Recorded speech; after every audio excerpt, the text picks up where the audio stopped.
Welcome back, everybody, to another edition of Nain Shorts here in the basement of Physique Magnifique, the place where people come to become awesome. Actually, that's not the legitimate slogan, but there are a lot of really cool professionals here, and there's so much to do from boxing to weightlifting, Olympic lifting, and so much more to go on. And of course, weird variation of Filipino martial arts known as protective concepts, intuitive protection concepts, to be specific. And today's shirt is brought to us by Dragon Fist Combat System, which is Sijo Johnny Oliva. That's actually him in the picture posing. I forget what it looks like. But the point is that Sijo Johnny has the Twin Dragon Kung Fu Academy in San Carlos, and that man knows a whole lot of stuff.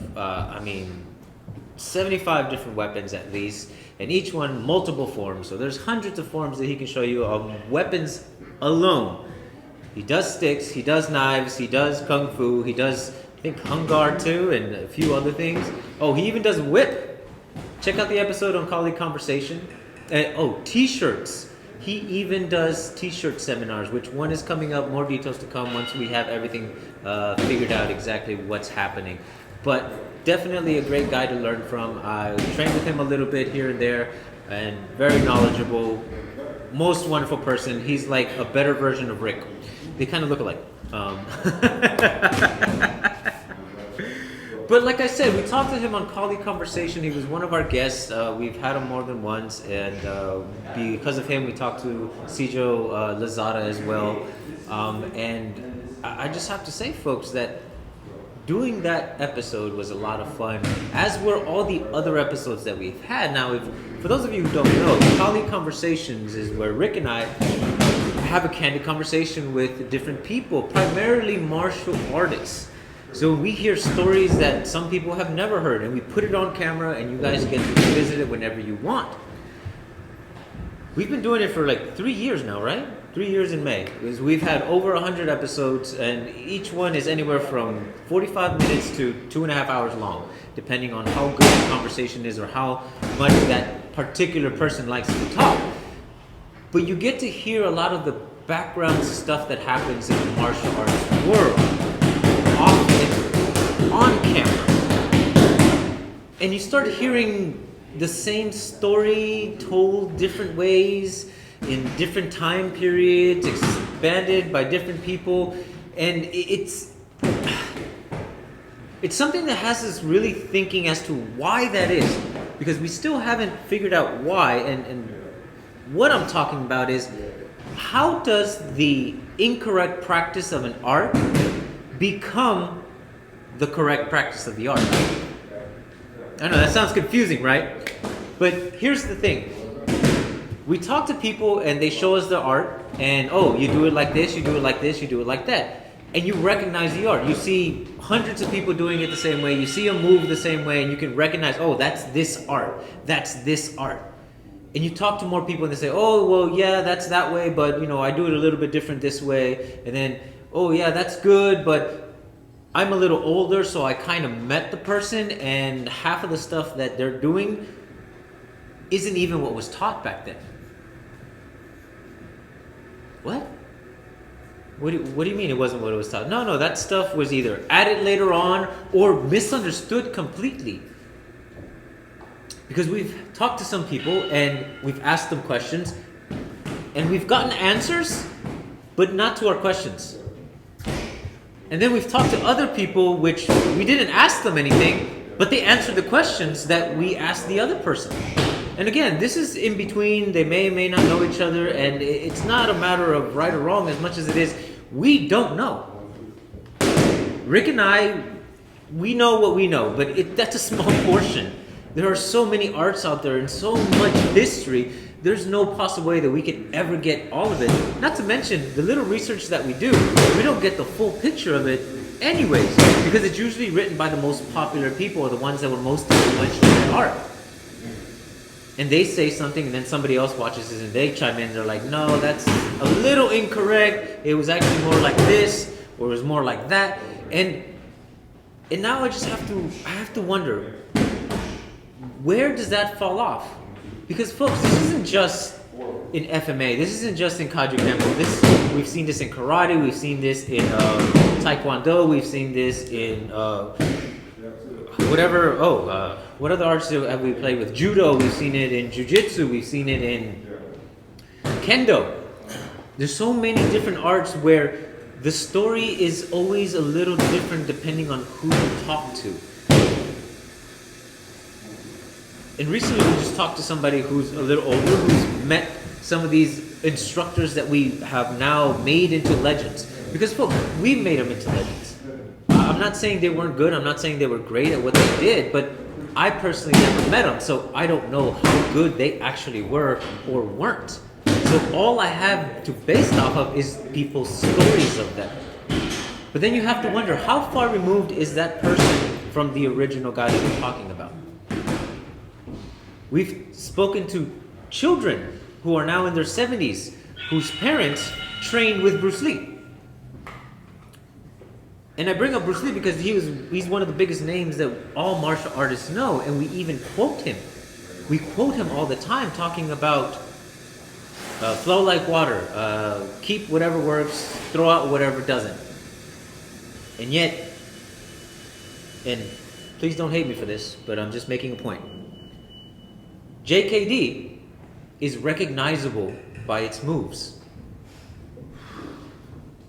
So, is JKD just trying to copy Bruce Lee's way of moving? Because if that's the case, then we're completely missing his teachings. Because his teachings say to move like you, keep what works for you, and move on. His book is about concepts and ideas, not do it specifically this way. But yet you see people move specifically that way. So are we really learning an art, or are we imitating the biggest name we know in that art? And why does that happen? Again, I'm not saying that's a bad thing. I'm not saying it's a good thing. I'm just pointing out what I've noticed through a lot of conversation, through some research, but mostly just hearing from people who know a hell of a lot more than us. And I have to wonder, how does that happen? How do we keep going in multiple arts and through hundreds and thousands of years of history, it morphs? Now, from what little I've learned about how the progression of arts happen is, everyone always adds their own flavor to it. There's no getting around it. We're individuals, and no matter how original we keep to our training, our ideas, our experiences affect the way that we see those things, affect the way that we understand the information, so that's going to affect the way then we give the information. I remember when I was a kid, we played the game Telephone, where it's a whole bunch of people, and you whisper into one person's ear, and by the time it gets to the other end, it's nothing like what was originally said. Now that's just a game amongst kids. Can you imagine this being played out over decades, centuries, where what originally was said was understood one way and passed on, and it was heard a different way and passed on and heard a different way, and so on and so forth, until it became the norm. This is the way that we do things. And when you dig deep enough, you find out that, okay, that may not have been the way that things were done. And I have to question that for my own personal training. How much of that am I doing? Am I really moving the way I move? Or am I just trying to imitate the way my instructors move? Is there any variance? Can I move a certain way and people are like, oh yeah, that's the blade in mine. That's exactly what it is. Probably not, because my instructors kind of beat that into me. Don't move like me. So I've tried very hard to do so, but now I'm doing a more traditional art like Kaju Kempo. Am I falling into that same line? Am I trying to move like my instructor? Because GM Bob Gomez, he can move. And you may not know this, but dude is actually really muscular. Like his core is crazy strong. It's like it's hitting thick padding. He doesn't look it. He's very kind of nonchalant about the whole thing, but he's pretty fit. And he moves a certain way. And I have to wonder, am I moving, or am I trying to imitate him? And is that a positive? Is that going to become a negative one day? Because ultimately, we have to wonder why it is that we practice it. Now, if we're just keeping the art alive, if we're just learning the curriculum because it's something we like, then yeah, it would make sense to stay to the moves the way that they were shown, to pass on the traditions that were instilled in those movements, in the katas, in the forms, in the pinyons, in the curriculum itself, keeping it alive as some sort of historical document of how things were done one way. For that, I can see why that would happen in that instance. But if we're talking about combat, if we're talking about self-defense, which I would argue that those two are very different things. Combat, where you're actually in something, a sort of skirmish, where you're probably going to be attacked. Not maybe, you're probably going to be attacked. Whether in the army or military of any kind, or even as a police officer. You're probably going to get attacked at one point or another, or at least highly probable that's going to happen. If you're talking about self-defense, depending on what area you live in, that probability goes up or down.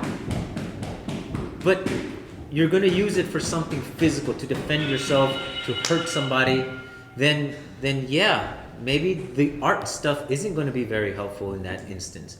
And moving the way you're supposed to move, or the way you move in a dojo, is not going to be the most effective tool to use out in a real fight. And then you talk about sports. How many things can you use in sports that are useful? How many arts can never see the inside of a ring because, well, if you poke somebody's eye while you're in a boxing match or even an MMA fight, you're probably going to get disqualified, especially if you do it on purpose. I mean, accidents happen, and you see it. You've seen MMA fights where somebody accidentally gets their eye poked, and the fight is done. They stop it. The guy's holding his eye. There's no way. In the street, you get your eye poked, you have two eyes. You better use the other one as best as you can and keep fighting. And in combat, definitely. But in the traditional art, is there even contact? Is that part of the tradition? So all these things come into play into whether or not it's useful. And again, this is not about having an answer to it as much as just posing a question, because it's a story we've heard over and over again. This is the way we do things. Actually, no, that's not the way that things were supposed to be done. No, we're not bad-mouthing anyone, but here's the reality of the art. And you have to wonder, is that a good thing? Is that a bad thing? What do you think? Have you come across in your art, in your studies, that the way you were doing things, the way you learned things to be done, was not necessarily the way that it was originally meant to be? You met somebody that knew more than you, that knew the originator of their system, and they're like, think of it this way, or here's something you might be missing. Because maybe that's all it is. We just don't know. Information was lost somewhere in that mine of history. Maybe information was given to us incomplete. Maybe that person was just having a really crappy year and they gave you bad information because their heart wasn't in it. There are so many possibilities as to why. There's misinformation in reference to the things that we do. And is it our duty to find the original? Is it our duty to change it? Is it our duty to evolve? I leave that up to you. What are you trying to do with it? What is your goal with your studies and your training? And let that be your guide. Because folks, as much as we believe we know everything there is to know about our art, I think the simple truth is that we don't. We really don't.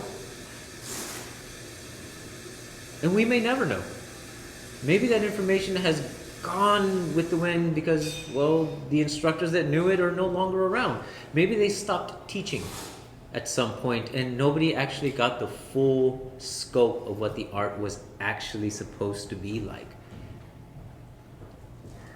But again, to each your own. For me, I'm gonna keep on digging as much as I can, and the easy thing about what I do is that I can actually ask the guy who created it. I can just give him a call because he's right here. He's still around. There's only one generation. So I can get the answers for whatever questions I have. I can pick the brains of my instructors if I have any questions. And as a matter of fact, I think I owe it to myself to do so because I do have that opportunity. One day, I may not. Or if nature follows its course, I definitely won't because, they'll die before me, if that wasn't clear already. But it's just life, folks. But it just, again, what are your experiences? What have you seen and what have you learned?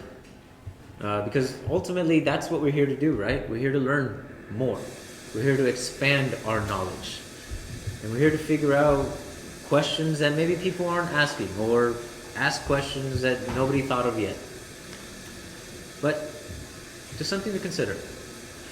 Thank you very much for joining me on another one of Nain's Shorts. Don't forget that in Carson City, Nevada, at the Wolf's Den Armory and Martial Arts Academy, Master Harry Green will be holding a knife seminar. Is that the 15th? Holy crap, that's this Saturday, huh? Yes, it is. It is this Saturday, folks. So make time for it. Get out there. Saturday. Okay, fine. Yeah. It's usually Sunday. Sunday sounds better, but Saturday, the 15th. Make it up to Reno or to Nevada and have yourselves a good time. Thank you very much again for joining me on another one of Nain's Shorts. Till the next one. As usual, 3, 2, 1, cut!